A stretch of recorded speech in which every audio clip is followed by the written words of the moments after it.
Эфир абхазского телевидения продолжает русская служба новостей. Здравствуйте! 23 июля в Абхазии отметила один из главных национальных праздников – День государственного флага.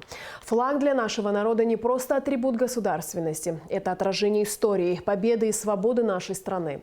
В этот праздничный день для жителей столицы было организовано множество различных мероприятий. О том, как они начинались, в репортаже Эсма Гуланзе.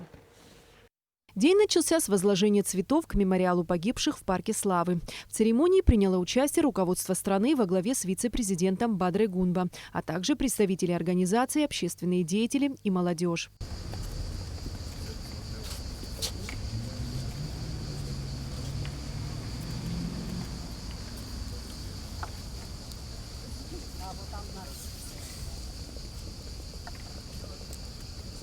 Несмотря на грустные воспоминания, этот день вызывает у жителей Абхазии радостные эмоции. Ведь он символизирует долгожданную свободу и независимость нашей страны. А еще это праздник национальной идентичности, которая воплощена в цветах и символах, расположенных на флаге. Это самый важный атрибут для каждого абхаза, для каждого гражданина Апсны. За этот флаг сложили головы наши самые лучшие ребята.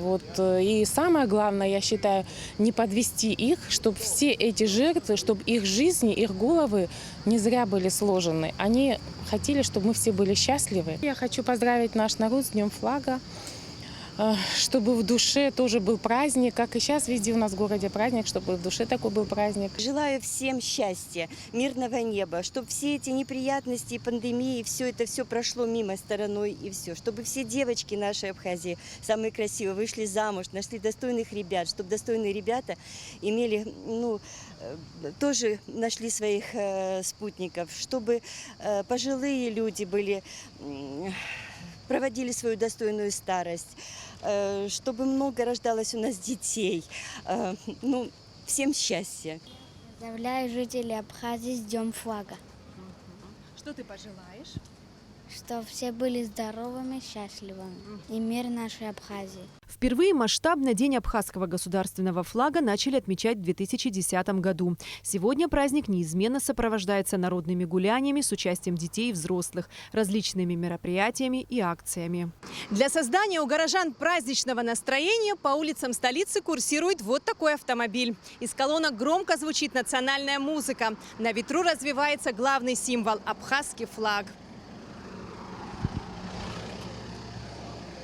Автомобиль проезжает по улицам города, и это вызывает положительные эмоции горожан. Водители громко сигналят в ответ. Прохожие машут вслед и улыбаются.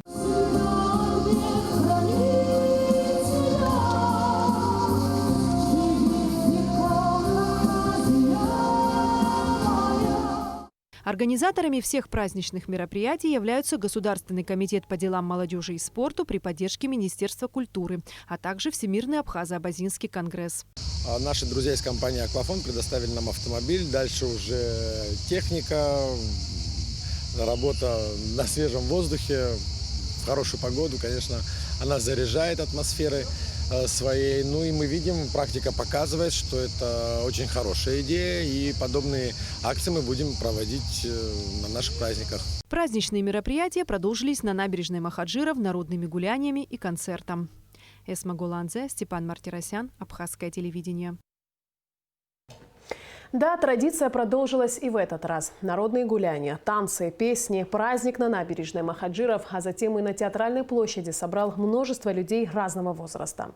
Многие были в национальной одежде, что стало еще одной традицией последних лет. Наш корреспондент Нона Кокоскер передает с места событий. Сейчас прямо в эти минуты позади меня идет факельное шествие. Участники факельного шествия несут в своих руках полотнище абхазского флага. Сегодня набережную Махаджиров наполнили празднично одетые люди. Но, конечно же, главный герой дня – это государственный флаг Абхазии, день которого мы отмечаем. День государственного флага Республики Абхазия – это не только праздник одного из символов нашей государственности. Это день объединения вокруг идеи того, что у нас есть госсимволика, у нас есть братья за рубежом. Из года в год проходят мероприятия в нашей зарубежной диаспоре в Турции, Иордании, Сирии, у наших братьев Абазин в Карачаево-Черкесии, в Абазашта. Сегодня здесь, на этой площади, Всемирный Абхазо-Абазинский конгресс, безусловно, не мог остаться в стороне, поэтому мы здесь. Здесь флаги, молодежь, очень много людей стоит рядом с нами. Мы поздравляем весь народ Абхазии с этим днем. Из поколения в поколение абхазы шли к тому, чтобы вот такой день был частью нашей истории.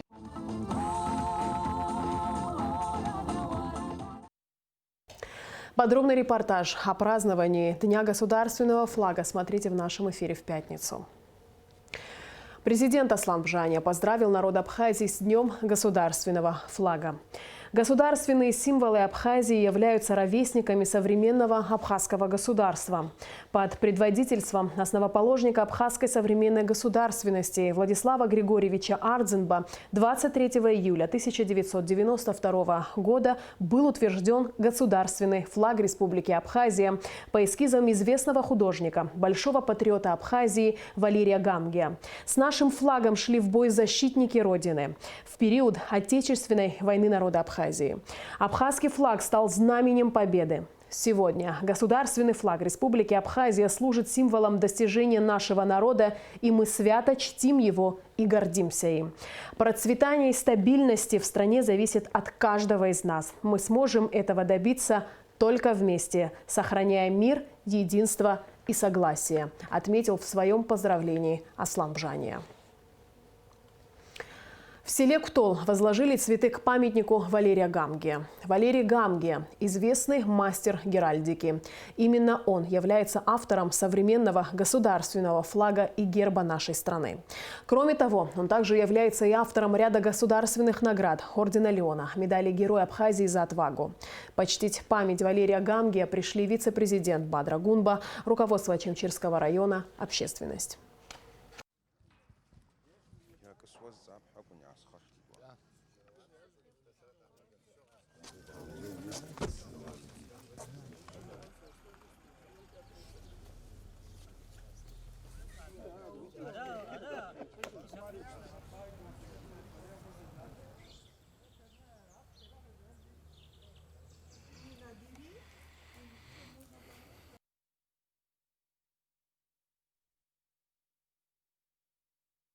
Сегодня мы находимся в замечательном абхазском селе с огромными традициями. И, конечно, один из ярких выходцев этого прекрасного села Валерий Гамгия, который является автором нашей государственной символики, флага, герба. И чтить его память – это наша обязанность, и мы будем продолжать это делать. Хочу, пользуясь моментом, поздравить весь народ Абхазии с Днем государственного флага. Действительно, это очень знаковое событие. Под этим флагом сражались наши ребята за свободу и независимость нашей страны. Само обозначение открытой ладони – это символ приветствия, дружелюбия, открытости. Наш народ всегда был именно таким. Я уверен, что наше государство будет развиваться, и про этот флаг узнают многие в мире. Главнокомандующий вооруженными силами страны президент Аслан Бжаня посетил оборонное ведомство страны. Глава государства ознакомился с материально-техническим оснащением подразделений и бытом военнослужащих. Мирно! Товарищ главнокомандующий вооруженными силами, личный состав Министерства обороны занимается порядку дня. Министр обороны генерал-полковник. Президент Аслан Бжаня провел ряд встреч с представителями руководства Минобороны, заслушал доклады начальника Генерального штаба ВС и офицеров управления Министерства обороны, ознакомился с документами планирования применения вооруженных сил республики. Подняты вопросы взаимодействия с вооруженными силами Российской Федерации, вопросы, связанные с материально-техническим обеспечением, вопросы, связанные с мобилизационными проблемами. Все это требует пристального внимания. Глава государства также посетил Музей вооруженных сил, где хранятся награды героев ВОВ и Отечественной войны народа Абхазии, предметы обмундирования, оружие и боеприпасы. Аслан Бжания лично осмотрел экспозицию музея. В книге отзывов и пожеланий президент написал слова благодарности всем, кто внес вклад в создание музея. Затем глава государства посетил Сухумское высшее общевойсковое командное училище. Товарищ главнокомандующий вооруженными силами Республики Абхазия, личный состав Сухумского высшего общевойскового командного училища занимается в соответствии распорядка дня, исполняющий обязанности начальника училища майор Нино. День добрый. Президент посетил также комендантскую роту Генерального штаба, учебный центр Минобороны, ознакомился с материально-техническим оснащением подразделений, бытом военнослужащих и организацией питания. Я счел для себя необходимым приехать и самому лично убедиться в том, как обстоят дела в вооруженных силах. Как и в других направлениях работы есть определенные проблемы, есть определенные достижения. Мы учитываем все факторы, мы считаем вооруженные силы ключевым институтом нашего государства, обеспечивающим нашу независимость и суверенитет. Поэтому повышенное внимание к проблемам вооруженных сил – это нормально. Как подчеркнул Аслан Бжания, такого рода визиты в оборонное ведомство будут частыми, чтобы лучше вникать в проблематику и по возможности облегчить условия службы личного состава. Сария Кварацхеля, Алексей Агухова, Абхазское телевидение. Президент Аслан Бжания подписал указ об освобождении Квициния Беслана Константиновича от исполнения обязанностей секретаря Совета безопасности Республики Абхазия. Другим указом глава государства назначил Беслана Квициния на должность начальника управления государственными дачами Республики Абхазия, освободив в этой должности Сакания Федора Леонтьевича. Коллективу Государственного комитета по управлению государственным имуществом и приватизации представлен новый руководитель – Беслан Куправа, назначенный на эту должность указом президента. Ранее Беслан Куправа работал в должности председателя налоговой службы Республики Абхазия. Затем с 1988 по 1999 проработал министром экономики. С мая по декабрь 2002 занимал пост министра экономики Абхазии. В 2005 году был назначен министром финансов Абхазии. Представляя нового руководителя ведомства, первый вице-премьер, министр сельского хозяйства Беслан Джопуа выразил надежду, что курс на развитие, взятый предыдущим руководством, будет продолжен. Я хотел бы, прежде чем начать представление, поблагодарить за ту работу, которая была проведена совместно с вашим коллективом, вместе с вами. Это была определенная, значимая, хорошая работа, которая была видна, потому как ваша организация, ваш комитет сегодня представляет за пределами Абхазии и внутри Абхазии нашу политику в области нашего имущества, приватизации. И те контракты, те контакты, которые были, обсуждались в стенах вашей организации, они представляли очень значимую экономическую составляющую для нашей республики, для нашего государства. И поэтому думаю, что, учитывая то, даже личные отношения нового руководителя и прежнего руководителя, близкие отношения выходцы одного и того же города-героя Творчала, они этот опыт, с одной школы, этот опыт будет передан, они совместно будут принимать какие-то решения в области начинаний тех проблем, которые были. И думаю, что это будет несложно для них это сделать. Конечно, у руководителя, у каждого чиновника вырабатывается стиль, определенный с возрастом, с опытом. И, естественно, у меня тоже определенный стиль есть. Он абсолютно демократичен, но вместе с тем определенная требовательность существует и будет существовать. Учитывая ваш коллектив с большим опытом и молодежь, я абсолютно убежден, что взаимопонимание будет достигнуто, и наша общая задача это будет осуществляться. Еще об одном кадровом назначении. Распоряжением Кабинета министров Республики Абхазия Богателя Адам Мурчантаевич назначен директором Рицинского реликтового национального парка. Министр здравоохранения Абхазии Томас Цахнакия прокомментировал ситуацию вокруг двух последних случаев заражения COVID-19 на территории Абхазии, зафиксированных 22 июля, подчеркнув, что один из пациентов, у которого диагностирован коронавирус, чувствует себя удовлетворительно и находится дома на самоизоляции. За ним наблюдают врачи. По словам Томаса Цахнакия, после консилиума медики примут решение о госпитализации пациента либо его амбулаторном лечении. Мы буквально в ежедневном режиме, наша БАК-лаборатория проводит исследования биоматериалов. Вот вчера, например, было обследовано 140 человек. Из них один положительный, как вы знаете, это бывший пациент городской больницы, который ранее находился на лечении в Краснодарском крае. Вернувшись к нам в республику, то есть к себе домой, он проходил курс стационарного лечения уже в кардиологическом отделении. И, соответственно, как известно, биоматериал у пациентов берется строго по медицинским показаниям. Поэтому он и был взят, этот материал. И вот, повторюсь, из 140 человек обследованных один положительный. Но это обычное явление. У нас и ранее, вы знаете, пациенты выявлялись из большого количества обследованных, определенные положительные тесты, они и впредь будут. То есть здесь ничего сверхординарного не происходит, тем более, как известно, пациент прибыл из зоны, где достаточно серьезная эпидемическая вспышка. На сегодняшний день его состояние удовлетворительное, никаких особых жалоб он не предъявляет. Другой пациент также был госпитализирован в республиканскую больницу. Там проводилось его лечение в условиях хирургического отделения. И он был направлен в город Сочи, это в 4-ю больницу. Он был обследован и выявлен COVID-19. Таким образом, у нас на сегодняшний день мы констатируем 2 вновь выявленных пациента.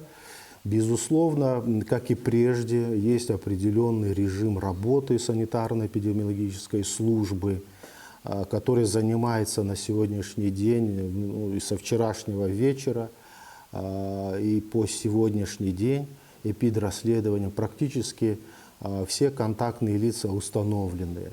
Но как в соответствии с эпиднормами есть 3 линии контактных лиц. Первая линия контактных лиц – группа наиболее тесно контактировавших с данными людьми. Они сейчас все находятся на самоизоляции. Безусловно, все будут обследованы методом ПЦР-диагностики. По-видимому, сегодня вечером будет результат, либо завтра утром. Все необходимые санитарные мероприятия в учреждениях также проводятся. Безусловно, мы продолжаем оказание экстренной помощи пациентам, но в определенных уже совершенно других условиях в соответствии с санитарными нормами и правилами. Конечно, отвечая на вопрос, здесь, безусловно, нет там каких-то специальных событий. Это все совпадение, то, что сегодня приехала, вернее, группа специалистов из Минздрава России и Краснодарского края по нашему приглашению, равно как сегодня и прибывает делегация из Роспотребнадзора. Это все заранее спланированные были визиты, которые пришлись именно на этот день. Делегация представителей Министерства здравоохранения Российской Федерации, находившаяся с рабочим визитом в Абхазии, посетила Гудаутскую ЦРБ и Сухумскую инфекционную больницу с целью консультативно-методической помощи медучреждениям, оказывающим специализированную помощь больным новой коронавирусной инфекцией COVID-19. Об этом сообщает пресс-служба Минздрава Республики Абхазия. После посещения медучреждений республики члены делегации приняли участие в совещании в Минздраве. Затем российских медиков принял премьер-министр Александр Анкваб. Министерство здравоохранения Абхазии при поддержке русской общины Абхазии и на средства республиканского бюджета приобрело оборудование для медучреждений страны. В частности, как сообщает пресс-служба Минздрава, закуплено медицинское оборудование, наркозно-дыхательный аппарат, концентраторы кислорода, мониторы пациента прикроватные, очистители, рециркуляторы воздуха и видеобронхоскоп на сумму 7 миллионов 530 тысяч рублей. Из них уже выдано оборудование в ЦРБ Гудаутского района на сумму 1 миллион 555 тысяч 500 рублей. В республиканскую детскую больницу на сумму 2 миллиона 952 тысячи 500 рублей. В ЦРБ Гагарского района на сумму 672 тысячи рублей. На данном этапе ведутся пусконаладочные работы. Кроме того, уже налажена работа нового аппарата УЗИ в Сухумской детской поликлинике. Продолжаем выпуск. Общественная палата Абхазии поддерживает решение руководства страны по продлению режима ограничений с целью сохранения здоровья и безопасности граждан страны. Об этом говорится в письме секретаря Общественной палаты Гули Кичба к президенту Аслану Бжания.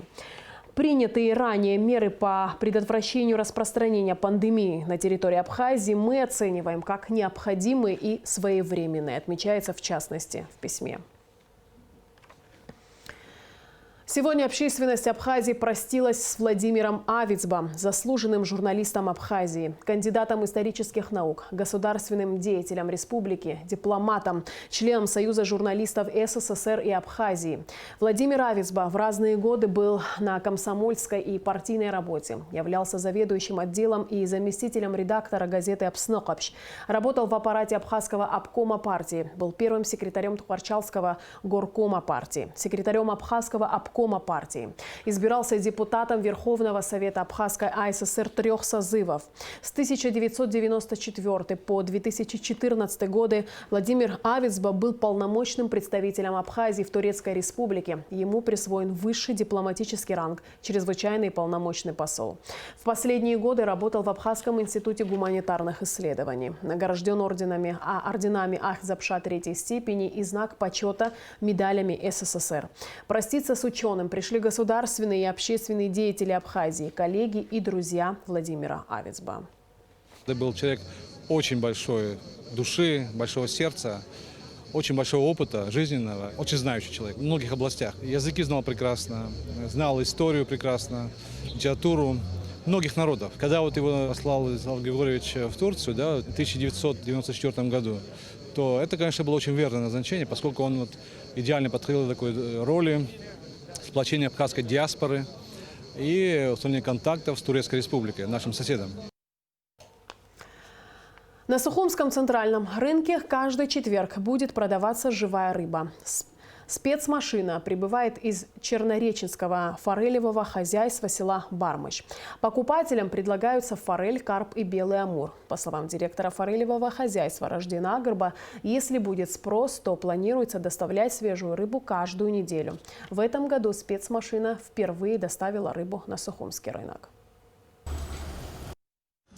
Продукция, то, что мы привезли, форели и карпа, и белого амура, разных разновидностей, все они выращиваются у нас на объекте. Мы привозили, и сейчас тоже мы привезли в день четверга, рыбный день. Людям, конечно, сегодня тяжелое положение находимся, но и тем не менее карп мы по 150 снизили, по 150 примерно в этих ценах. Форели, как было и прошлые годы, по 450. Но это связано с кормами. Корма надо завозить. В каком положении мы сегодня находимся, нам очень трудно. То, что мы привезли, форели в пределах 15 килограмм продали. Карп 5 килограмм. Наша продукция, она высокого качества считается. Это многие знают. Даже из Сочи приезжают, не покупая у себя, а к нам приезжают. Ну, в этом году со всех сторон мы закрыты, поэтому нам тяжело. И ту продукцию, которую мы вырастили, вот в тяжелом положении для реализации. И в конце выпуска прогноз погоды. По сообщению Гидрометцентра, в Абхазии ожидается переменная облачность, преимущественно без осадков. Температура воздуха ночью плюс 18-23, днем 25-30 тепла. Температура морской воды плюс 27.